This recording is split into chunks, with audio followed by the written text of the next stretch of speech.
ധ്യാൻ ചേട്ടൻ ബാക്കി മൂവിയുടെ പ്രൊമോഷൻ പോലെയല്ല ഇത് ഫുൾ ഓടി നടന്ന് ചേട്ടൻ പ്രൊമോഷൻസ് കൊടുക്കുക. സോഷ്യൽ മീഡിയ നോക്കുക, ചേട്ടനും ജീവചേട്ടനും ആണെങ്കിൽ ഒരു പറ്റൻ കുട്ടികളുടെ നടുക്ക് നിൽക്കുക, ഡാൻസ് കളിക്കുക, ഒരു വെറൈറ്റി സ്റ്റെപ്പ് ഒക്കെ ഉണ്ടല്ലോ ഇങ്ങനെയൊക്കെ. സ്റ്റെപ്പിന്റെ അതല്ല പ്രൊമോഷന്റെ കാര്യം എന്ന് വെച്ച് കഴിഞ്ഞാൽ സാധാരണ ഈ സമയങ്ങളിൽ ഞാൻ ഫെബ്രുവരി മാസം ഒരു പടം ഉണ്ടായിരുന്നു, ഞങ്ങൾക്കൊരു പടം ഉണ്ടായിരുന്നു, അത് മാറി. ഫെബ്രുവരി ഉണ്ടായിരുന്ന ഒരു പടം ഉണ്ടായിരുന്നു. അങ്ങനെ പടങ്ങൾ ഒന്ന് മാറി ഇപ്പൊ കുറച്ച് സമയം കിട്ടി.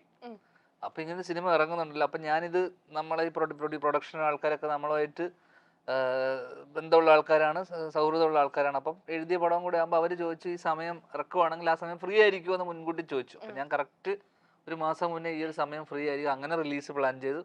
അപ്പൊ എല്ലാവരും അവൈലബിൾ ആയി. അങ്ങനെ അപ്പൊ ഇതിന് സാധാരണ സമയം ഉണ്ടാവാറില്ല ചില സമയം. ഇത് നമുക്ക് എല്ലാവർക്കും ഇത് വന്നപ്പോ സമയം അനുവദിച്ചതുകൊണ്ട് പ്രൊമോട്ട് ചെയ്തു.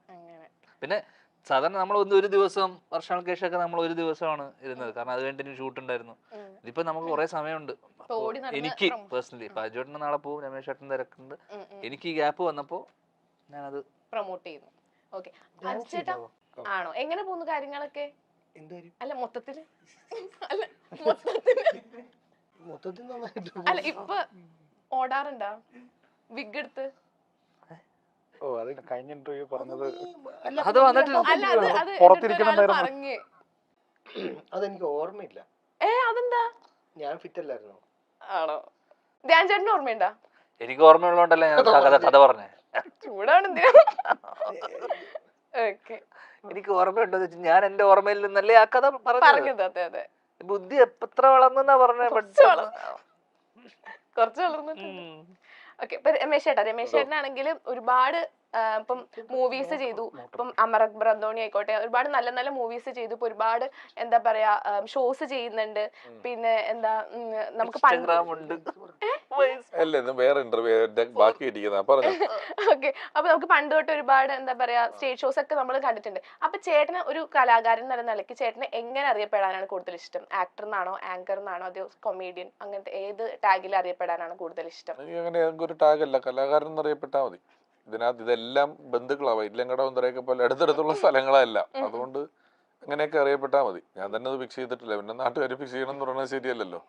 ഓക്കെ, അപ്പൊ കലാരംഗത്തുനിന്ന് ബിസിനസ്സിലേക്ക് ഇറങ്ങാനുണ്ടായിരുന്ന ഒരു ഇതെന്തായിരുന്നു? അതൊന്നുമില്ല, അത് കോവിഡ് വന്നപ്പോ ഒരു പേടി വന്നു. അപ്പം എന്തേലും ഒരു ചെറിയ പരിപാടിയും കൂടെ ഉണ്ടെങ്കിൽ നല്ലതാണെന്നൊരു തോന്നൽ തോന്നി. അങ്ങനെ ബിസിനസ് തുടങ്ങി. ഇപ്പൊ കല കൊണ്ട് ആ ബിസിനസിന്റെ ലോൺ വീട്ടിക്കൊണ്ടിരിക്കുന്നു. നന്നായിട്ട് പോകുന്നുണ്ട്. കേക്ക് റീൽസ് എന്നാണ് കടയുടെ പേര്. അങ്ങനെ അതിന് ദിവന്റെ വിജയാഘോഷത്തിന് കേക്ക് കൊടുത്ത കഥയുണ്ട്, പിന്നെ വേണ്ടെന്ന് വെച്ചിട്ടാ. നമ്മുടെ പഴയ സിനിമയ്ക്ക് ഇപ്പം നിങ്ങൾ പറഞ്ഞ റീലിന്റെ കണക്കാണ്. റീലിനകത്തുള്ളത് ഇങ്ങനെ സിനിമ കഥകളാണല്ലോ, ജീവിതങ്ങളാണല്ലോ. അപ്പം മനുഷ്യന്റെ ജീവിതത്തിന്റെ റീലുകളിൽ കേക്ക്, അത്രേ ഉള്ളൂ. അങ്ങനെയൊക്കെ ഉദ്ദേശിച്ചിട്ടുള്ളൂ.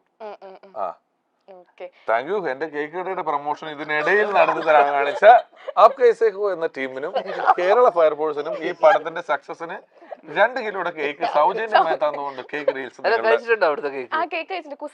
അവിടെ ഉണ്ട്. കേക്ക് നല്ല കേക്കൊക്കെ നല്ലതാ. നീ അത് അർത്ഥം പറഞ്ഞ് വായിക്കണ്ട. അത് പണി വേറെ എന്തെങ്കിലും നടക്കട്ടെ. ഞാൻ ഓറഞ്ച് ടീഷർട്ട് തൊട്ട് എത്ര നേരമായിട്ട് ഇരിക്കുന്നു. അതല്ല, ഞാൻ കഴിച്ചിട്ടില്ല.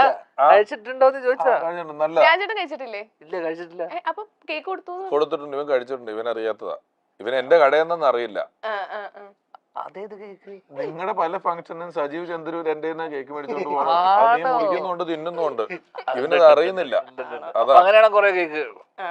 യൂത്തിന്റെ കാഴ്ചപ്പാടുകൾക്കൊപ്പമാണ് ഈ ചിത്രത്തിന്റെ അവതരണം. ധ്യാൻ ശ്രീനിവാസൻ, അജു വർഗീസ്, സൈജു കുറുപ്പ്, ദിവ്യ ദർശൻ, തൻവി റാം, സുരഭി സന്തോഷ്, ധർമ്മജൻ ബോൾഗാട്ടി, രമേശ് പിഷാരടി, സുധീഷ്, ഇടവേള ബാബു, പ്രശസ്ത കോമ്പിയറായ ജീവ എന്നിവരാണ് പ്രധാന അഭിനേതാക്കൾ. ഇവർക്കൊപ്പം ശ്രീനിവാസനും പ്രധാന വേഷത്തിൽ എത്തുന്നുണ്ട്. സ്വാതിദാസിന്റെ ഗാനങ്ങൾക്ക് ഡോൺ വിൻസെന്റ് സംഗീതവും പശ്ചാത്തല സംഗീതവും പകരുന്നു. അഖിൽ ജോർജ് ഛായാഗ്രാഹകണവും ഒരേതിൽ രാധാകൃഷ്ണൻ എഡിറ്റിംഗും നിർവഹിച്ചിരിക്കുന്നു.